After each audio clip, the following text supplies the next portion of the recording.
The first one, another problem we wanted to solve is what I started to call a board mafia. So I'm calling it the board mafia, but this is like very natural and human. We always work with people we trust. I'm going to call Mark. Why would I look somewhere else? I know you. I trust you. This is how it works. This is a human nature. However, this is also a problem. And we're getting to the ineffectiveness because the boards that I witness and the startups that come to me or high growth companies that come to me, they complain about their board. It's the same board everywhere and they're keeping themselves average. Welcome to the Visionary Board podcast. This show is for board members, aspiring board members, and senior executives preparing for their role in the boardroom. Each episode, we go beyond theory and buzzwords to explore how high-performing boards actually operate and what it takes to be a board member. Through talks with experienced board members and experts, you'll gain practical insights you can start applying in the boardroom today. I'm your host, Mark de Jong. Welcome to the Visionary Board podcast. For this first episode, my guest is Raja Skogland. She is the CEO and founder at the Visionary Companies, investor, advisor, and board member. So, Raja, welcome to the show. Thanks for having me. Yes. So, right off the bat, my first question is, how did you yourself become a board member? Well, first I would say there was an intention to become a board member. I was curious about what it looks like, what it means, what can I get access to through a board position, and how can I contribute, even though I knew how I could contribute. After some time, you have clarity on your strengths, weaknesses, and how you can support others, because in the end, you support a company and making decisions. So how I got that first board position is, of course, through the network, my own network, a network I've been knowing, building relationship with, creating with for actually a decade. So it's not something that landed on my desk out of the blue. I have been engaging with certain individuals, and after a while, I knew they were on a board of this organization. And I really wanted to contribute and engage with them, create with them. So I had a meeting with them. And I said, it's interesting what you do, and we've known each other. You know how I can contribute. I can bring expertise and network and personal branding and branding for the company, help you expand and have more impact, as well as make better decisions with my insights. Is there room for me? As simple as that. And the chairman said this is a discussion they will have during their next board meeting, as straightforward as this. And then I was onboarded.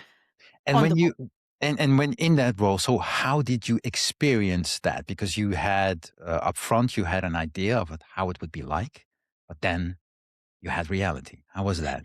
Yeah, absolutely. I think that, from the outside, it's very hard to know what kind of board you're going to join. You know the people, but maybe you don't know everybody. You don't know all the dynamics and how you're going to function, work together.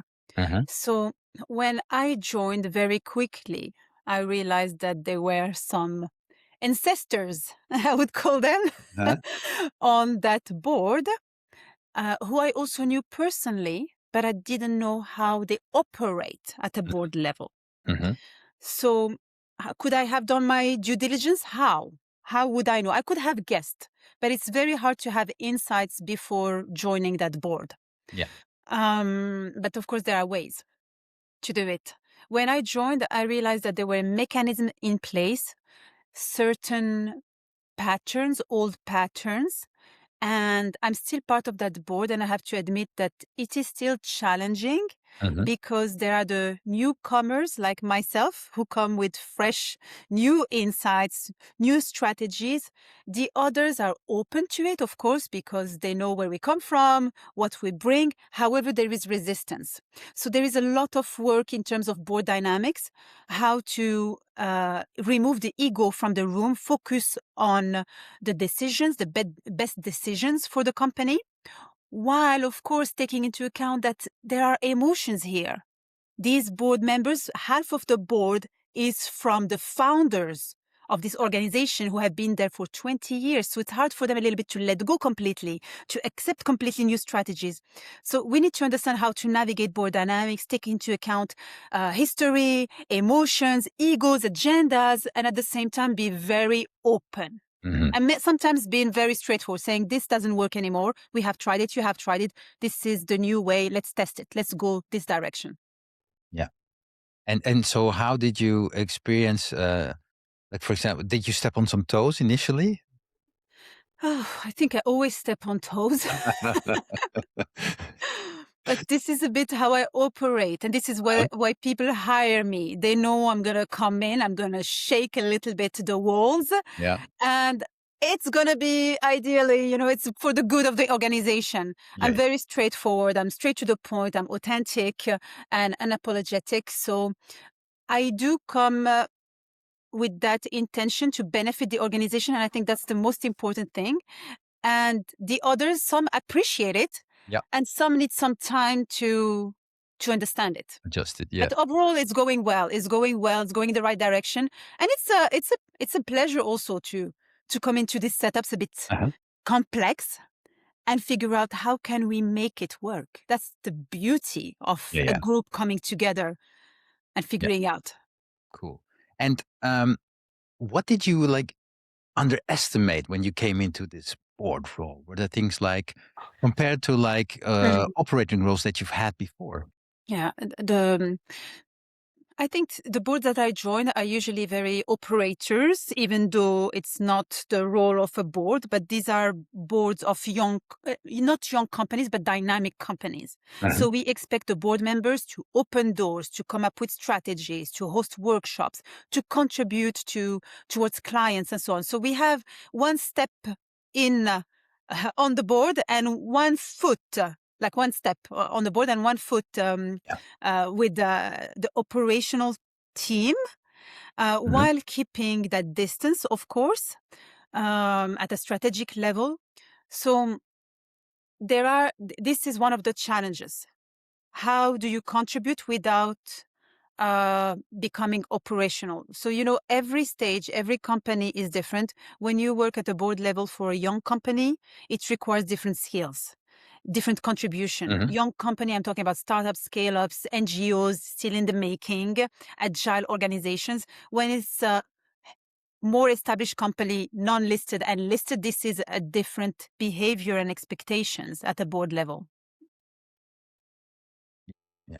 And we're slowly transitioning into the main topic of this episode, which is all about board effectiveness. And when did you sort of realize that board effectiveness is something that you want to focus on? Yes. So eh, I have been advising companies for the past 10 years, Mm. investing as well every year in five plus startups per and companies per year, as well as investing in accelerators and VCs, sitting on investment committees. So first of all, I'm a founder and I'm an investor. Mhm. Here, when advising and investing in companies, a lot of my companies reach the stage after 5, 7 years where they're ready to expand abroad. So, obviously, of course, I'm in touch with them and I try to help them as an investor. I'm not an advisor for every company, but they know they can reach out to me for help. So, those who wanted to expand outside the Nordics or sometimes even from Singapore entering Europe were reaching out and asking, Raya, we need an expert or a touch point and somebody with a strong network and industry expertise in finance, for example, in the DACH region, in Switzerland. Do you know anyone? Even though I grew up in Switzerland and I'm Swiss, Mhm. I don't have that expertise. And even though I'm from the finance background in Switzerland, I don't have that network anymore and so on. So I tried to find touch points, people I could trust Mhm. with my companies. And we are not, I realized very quickly, we are not headhunters. So also going through all these CVs, who do we trust really? Uh-huh. And who do I trust with my baby companies? I am not a headhunter. When I connect a company to a leader, to an advisor, to a board member, to an investor, Mhm. I really have skin in the game. It's not about connecting them to somebody and then if it doesn't work, I connect it to somebody else. No. It is time consuming for myself and for the company. It is a reputational risk. We have done great matchmaking, we have done great matchmaking. I'm talking about like 2-3 years ago, before we started the board training and our community.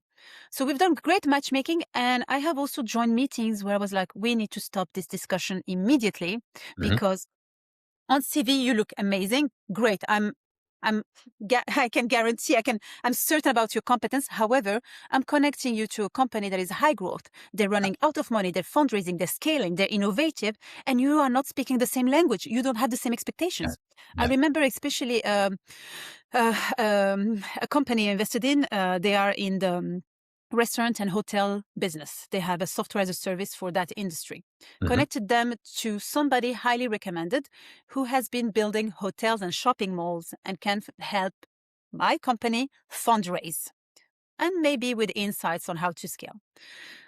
One problem I could see, and usually this is not, I believe in the wisdom of people who are more experienced, who have been working for 50, 40 years in an industry. However, here I could see a clear mismatch in terms of a generational match. Yep. One was into certain way of working, reporting, sitting on a board, reporting, a lot of bureaucracy expectations. And the other ones are really agile, fast and hungry. There is the first mismatch here that I could observe. Second mismatch, the one highly competent professional board member and investor, highly competent, had certain expectations in terms of remuneration. He expected 20,000 euros per month retainer. While this company, yes, they are growing, they have clients, but they are actually running out of money every 12 months. Exactly. You are a risk, you are an investment. There are other ways to work with startups and scale-ups. There are other structures we can set in place. Yeah. For me, that was an immediate mismatch that I had to stop. This is where I started to look at the problem. What is the problem really? I don't know these advisors board members. I don't know them personally. And there's so many out there. I don't know them. How can I trust them? Do they have the right values? Are they trained board members? Are they ethical? Do they understand the risks they're taking? Do they know how to contribute with startups and scale-ups? Are they a match? Yeah. So I was very fortunate to meet Dr. Anna Eckhart, and who's a governance expert, has been working in the governance industry for 20 years, coaching top leaders, board members from highly and well-established companies.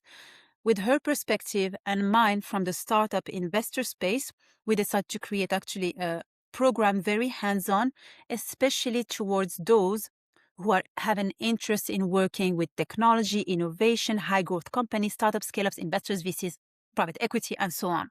So that was the blind spot, the missing link in the governance space. Yeah. We didn't want to be another program training board members and also letting them go into the wild, figuring out their next steps. We wanted to guide them, prepare them, and give them access to startups and scale-ups and investors they can actually work with. Yeah. That's how we started. And so this is the matchmaking process, right? Finding the right board members at the right time for these companies. What else would you say that if you look at current boards where they are not so effective, what are the other challenges that you see? I think first, there's so many ineffective areas, unfortunately. The first one, another problem we wanted to solve is what I started to call a board mafia. Yes. It is always, and this was something we also witnessed across countries, there is a certain network that is getting access to the board positions, the advisory positions, the investment opportunities when they happen. And I know how they happen because, like myself, I get access to opportunities because I'm in the center of that network. I'm connected to others who sit on boards. So these positions are shared via WhatsApp, via a phone call. And they're shared within trusted networks, people who know each other. So I'm calling it the board mafia, but this is like very natural and human. We always work with people we trust. Mark, I know you. So, and I know your competence. I know you've been building companies. So when I meet a company, maybe I sit on their board or I meet them and they are in the space that I know you fit in and you have a great expertise and network, I'm going to call Mark. Why would I look somewhere else? I know you. I trust you. I spent time with you. I even trained you, Yeah. Yeah. through our programs. Why would I think of anybody else? I trust you. This is how it works. This is a human nature. However, this is also a problem. And we're getting to the ineffectiveness Yeah. because the boards that I witness and the startups that come to me or high growth companies that come to me, they complain about their board. It's the same board everywhere and they're keeping themselves average. They are not open to bringing new insights because it shows them that they're not at the level. What's going to happen is exactly what is happening in the company organization I mentioned that I joined because the new group wanted new insights. Yeah. Right? I was introduced. Otherwise, it's always the same people. And if you look, let's take the Nordic ecosystem that I know quite well. If you look at the high growth companies, startups and scale ups, the unicorns, it's the same investors, it's the same board members. It's the same advisors. It's not shared outside that network of maybe 30 people, right? Yeah. And I can imagine, I mean, if you have a high growth company that's performing very well, it's an easy ride, maybe also for these board members, right? It's an easy ride, but we are really challenging the status quo. We're Yeah. really doing that because now I have founders who come to me and I help them navigate that board dynamics and we get them also in the board training. We give them really a big discount to help them understand how to challenge their board and also help them change their board. So we had companies joining. After day one, they realized my board actually is completely inefficient. I got now the confidence, the courage, the clarity to remove them, the words to remove them and bring new board members that match my growth, my values, my vision. Yeah. Because in the end, they need to add value and not Absolutely. don't And need board most members that don't. they say. Most don't. Unfortunately, for many, and this is a reality, and again, it's human psychology, for many, they join boards because they do it for the CV. Yeah. They do it for their portfolio career, Yeah. which is normal. We understand that after working 20, 30 years within an industry, you have value. You want to expand outside your day job. You want to expand your own potential. You want to explore your potential. What can you do? So that's a great starting point, but it shouldn't be the first intention. No. The first intention should not be me or how can I capitalize on that company. How can I sit on board, have it on my CV and continue growing? How can I leverage it for my own PR? Because I do see that as well. And I can mention a case of a big problem. I'm one of the investors on an investment company. And we have, and I will just go into that example straight away. Why not? So this is an investment company we created many years ago and we elected a board, right? That board wanted to be responsible for the next steps of that investment company. We invested in a company abroad. To be honest, it was very comfortable for us, the investors, to have 3 people saying, we will take that position. Okay, you can pay us this amount per year. We're like, yeah, fine, we're good. Okay. Yeah. Then certain problems happened with a company we invested in that we have been suing now for a few years. The problem we have seen is that the chair started to, first of all, really limit the access to the company we invested in. Okay. It's very subtle. Okay. So it starts with we are too many in this investment company. The board is in charge of the communication with that company. Okay, fair enough. We don't want to have anything to do with it. Then we have some issues with the founder, but the board is taking care of that. The founder doesn't want to convert our loan, so we're taking care of that. And we get a few emails, updates from that board. Maybe every 4 months, 6 months, everybody's busy, everybody's trusting the board, right? Yeah. At some point we need to sue the founders. the company we invested in because they're not converting. We're like, what's going on here? Everything seems to be fine. We're getting reports from the company we invested in. We are all getting these emails. We know we should not interfere and engage with them, but it seems like everything is going well. Why are they keeping us posted on their progress, revenue, next steps? And you're telling us we don't have a good relationship with them anymore. Again, a mistake, but we respect the dynamic. We stay outside. But the board decided that we need to sue them. We're very busy. Again, this is like life. We're very busy as investors and shareholders.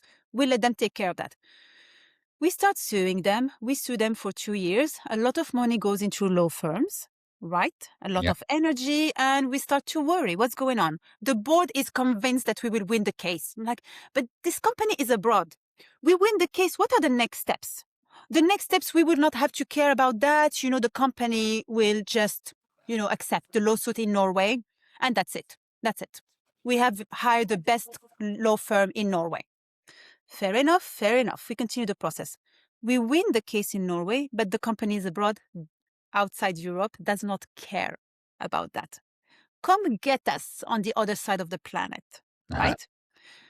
And then we realize in the conversation, we say to the chair, we say, listen, we are fed up. We are tired. Say, listen, we don't care about the 24X. It's been years. And then the chair says, but that's not my interest, right? That's not my interest. I want to continue suing them with the money basically of us, the group, right? So we can get 24X, but also because she negotiated a success fee if we get the 24X. So here, a bit too late, we discovered a conflict of interest that was obvious, but we did not have time to really dig in. And also we're a group, peer pressure, nobody there saying anything, right? Yeah. And from time to time, myself and another one, we poke a little bit, but the others also are like, whatever, whatever. We invested in this, works, doesn't work. But here, big conflict of interest. And also we realize, again, going back to why these board members do it, sometimes it's for their ego. Because when they got the lawsuit, when we got the lawsuit in our favor, that chair went to the news talking about, we won a lawsuit. But why? Why do we even need to talk about it?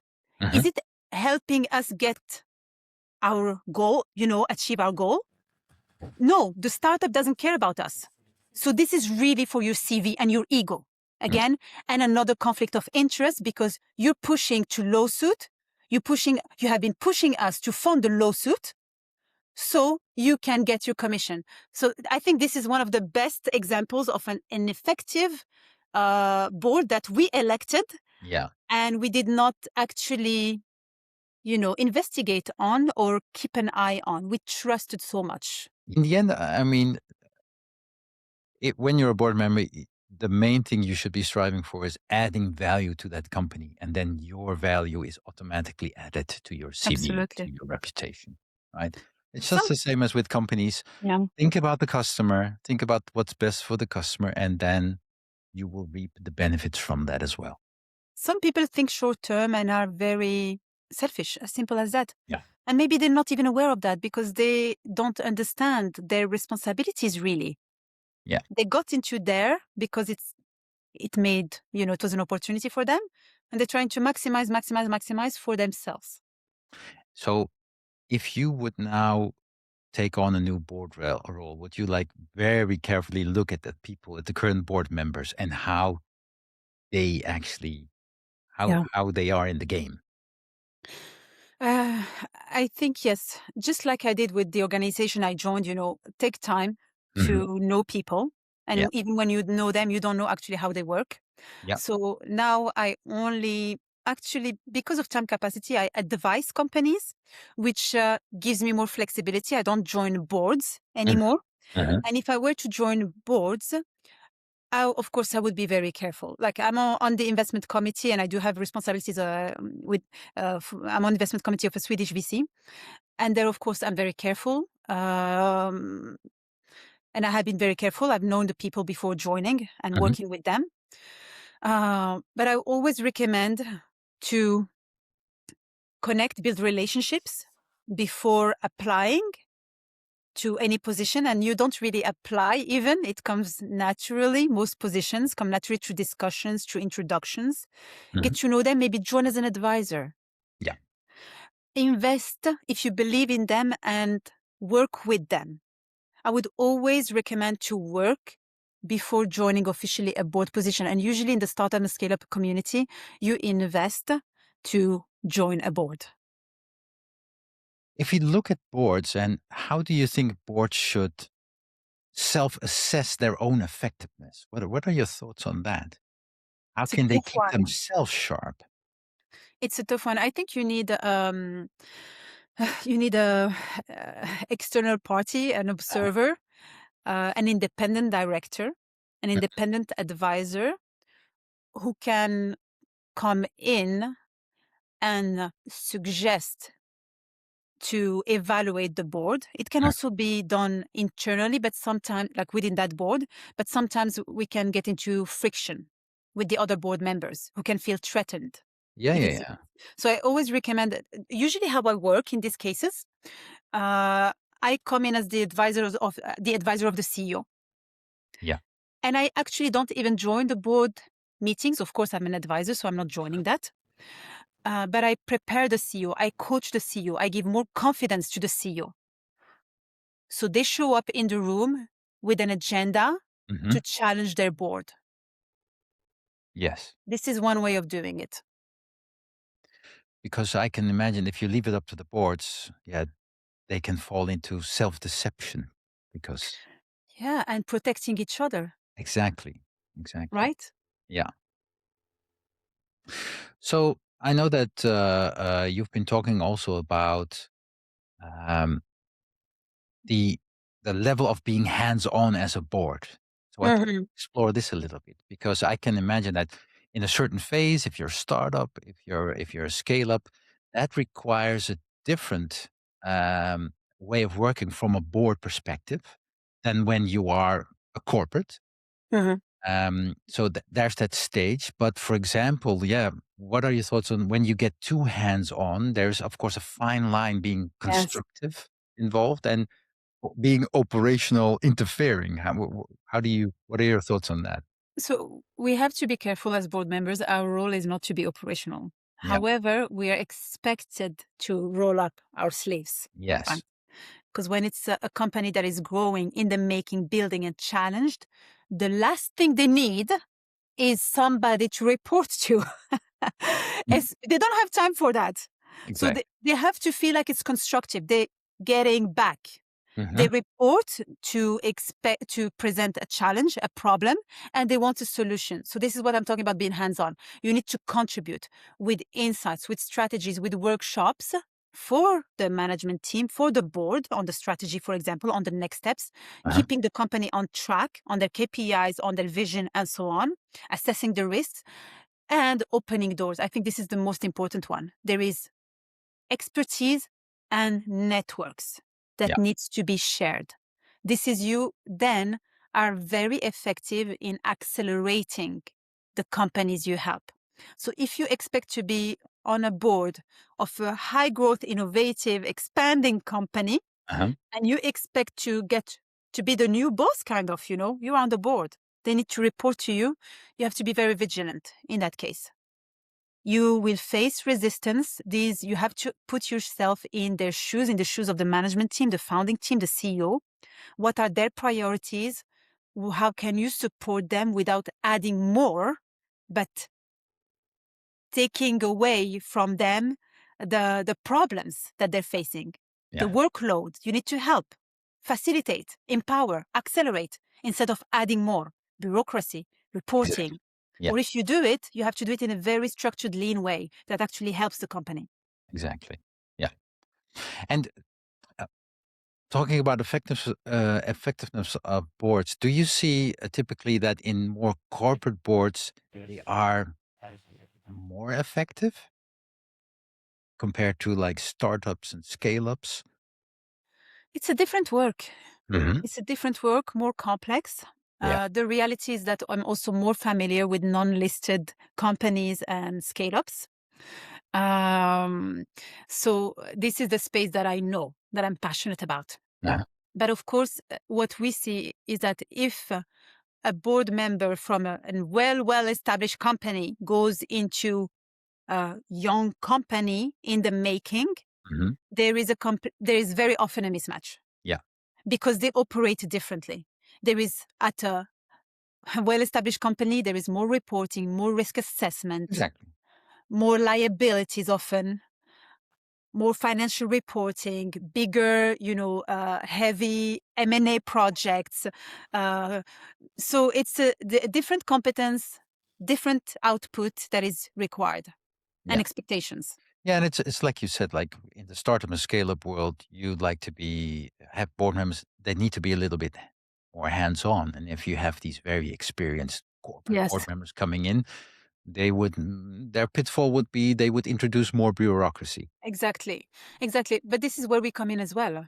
So we help them understand and prepare for high growth companies Yeah. and connect them to high growth companies. So it's not like an impossible match. Hmm. It's a match that we can create and help them understand. Yeah.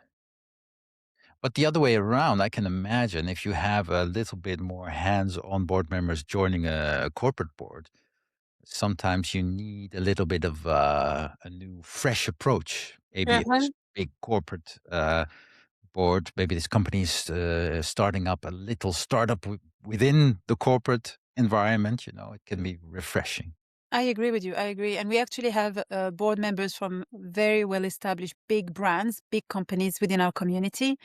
And I'm thinking about one in particular based in Switzerland. What I love about her is that she comes with a different approach.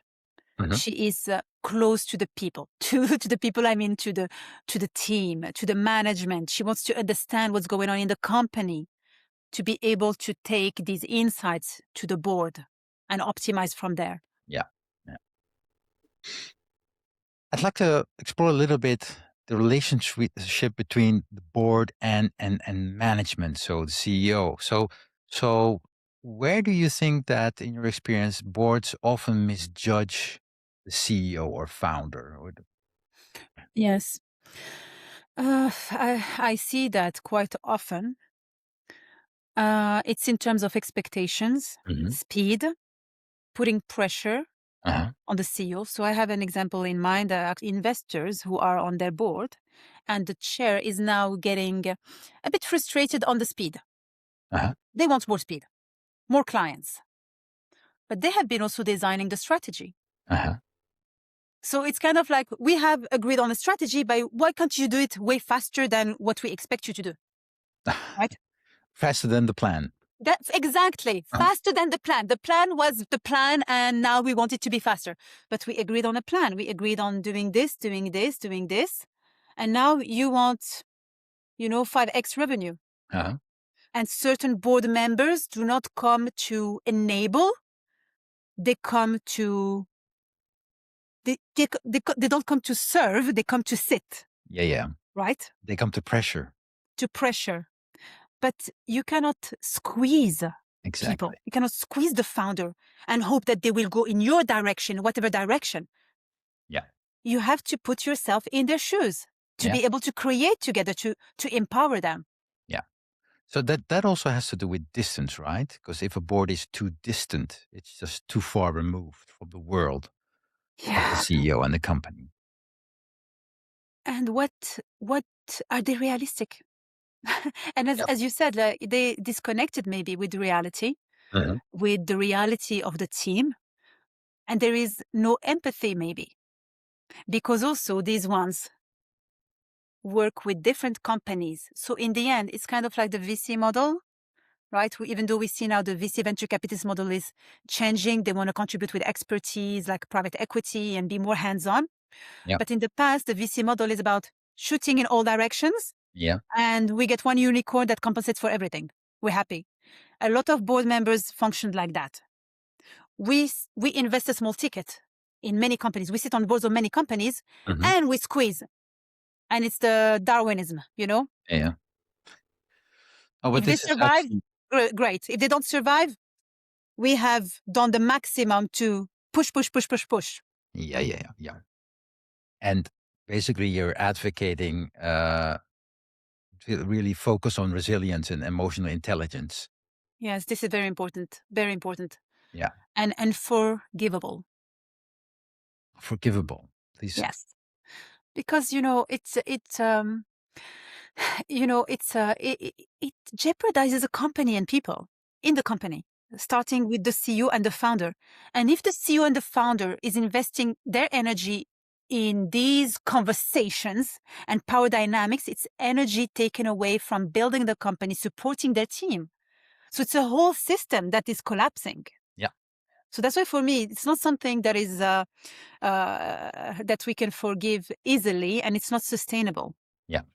And it's a model that is going to be And, challenged. and it's a huge risk because if you pressure too hard and you pressure them into a Exactly. burnout, you have a bigger problem. Yeah, you lost your time. You lost your Yeah. investment. Yeah, exactly. There you go. Exactly. Exactly. We talked a little bit about board effectiveness and how they should how to assess the effectiveness of boards. Do you have an idea on what would be a good way to measure effectiveness? Do you have thoughts on that? Well, there are some tools out there. Hmm. Some tools. I would say the best is to bring external party, uh, Hmm. someone outside the board who's hired either by the board Yeah. or by the CEO Hmm. to evaluate the board, to have a discussion with each one of them, and to report to the CEO or to the board with their findings. So again, it's like neutral perspective with what is best for you.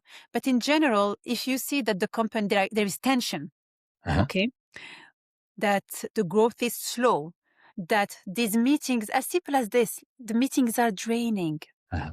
right? Yeah. This is already a signal. It shouldn't be draining. I have been part of board meetings where you wonder, why are they asking these questions? Is it to show off, to Mhm. show their expertise? Why are they so challenging? Why all of a sudden they just they're just attacking the Right. founder? Why?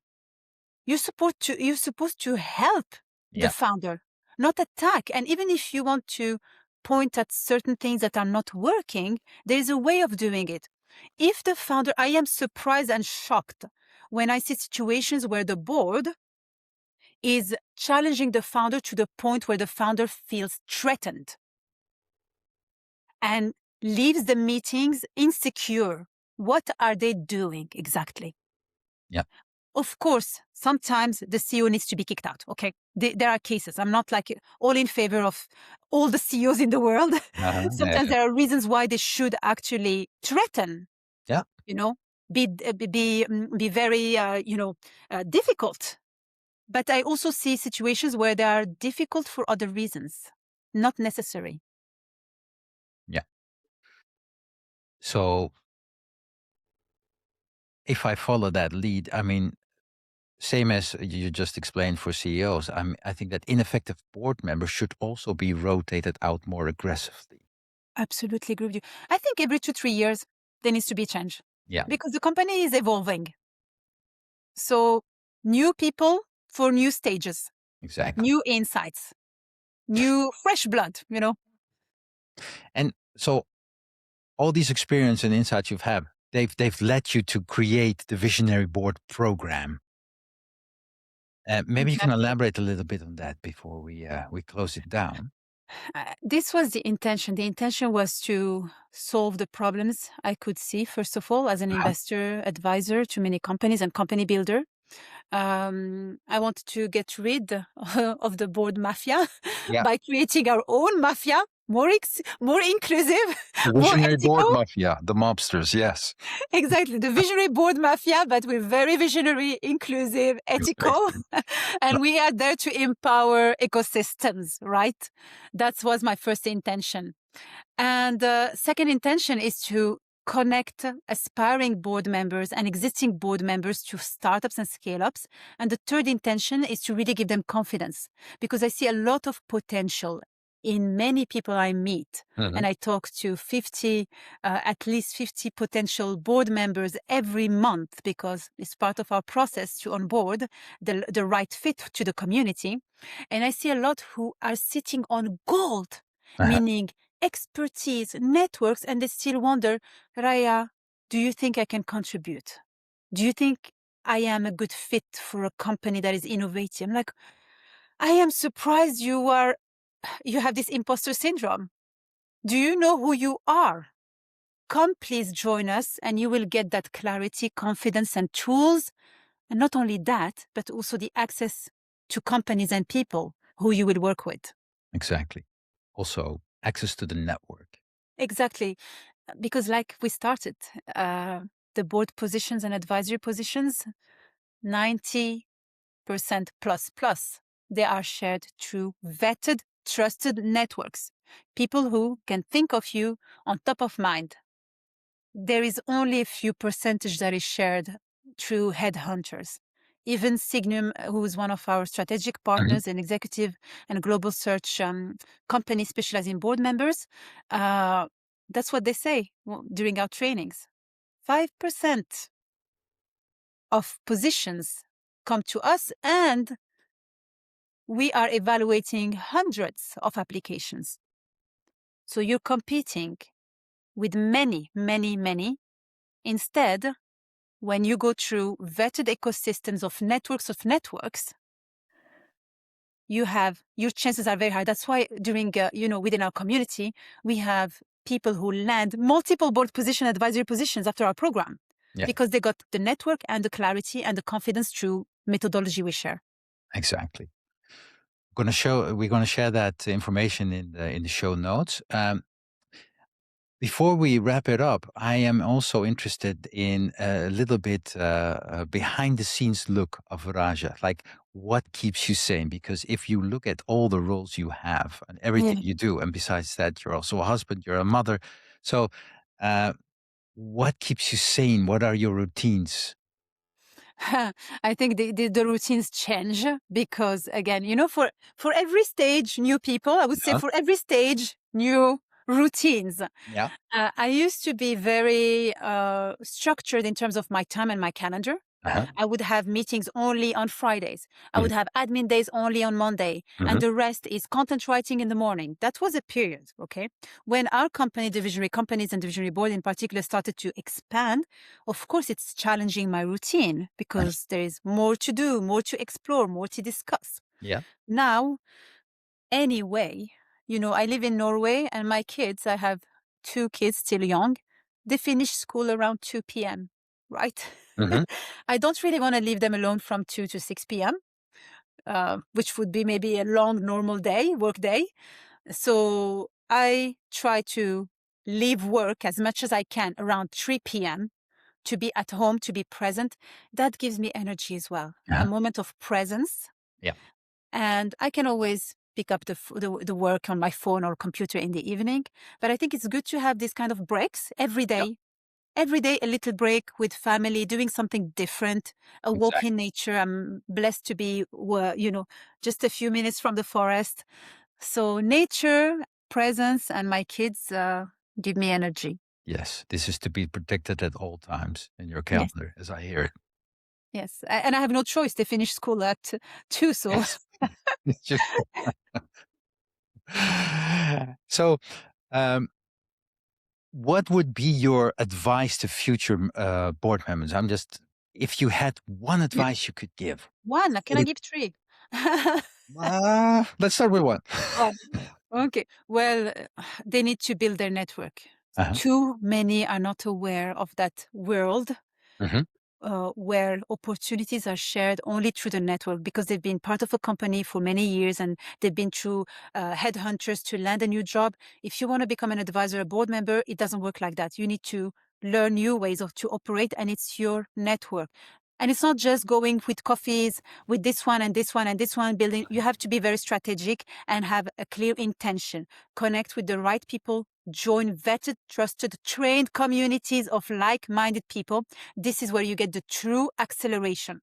No noise, everybody on the same journey, highly driven international professionals who are there to co-create together. Because when they join a board position, well, they need other board members, Yeah. right?